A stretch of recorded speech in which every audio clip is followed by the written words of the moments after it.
Ida for crying when I heard my stepdaughter say she doesn't love me and wishes her dad and I hadn't married. I 44F married my husband 8 years ago. His wife died when his daughter was 5. She was 9 when we met and 11 when we got married. I thought we have good relationship and I love her and she's a good kid and now young adult. I could never have kids of my own and I accepted that.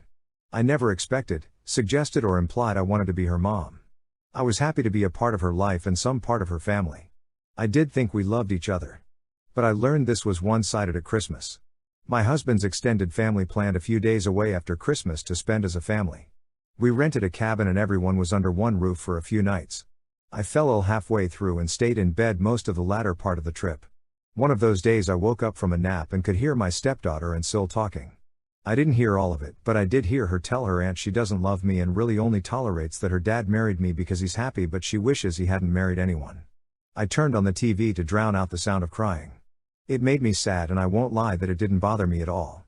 But I was never going to bring it up. Sil checked on me after a while and found me crying. She realized I must have heard some of it and told me I should never have listened and that crying wouldn't solve anything. Then she told me not to start any trouble based on what I heard. I said I wasn't going to, but I just needed to let it out.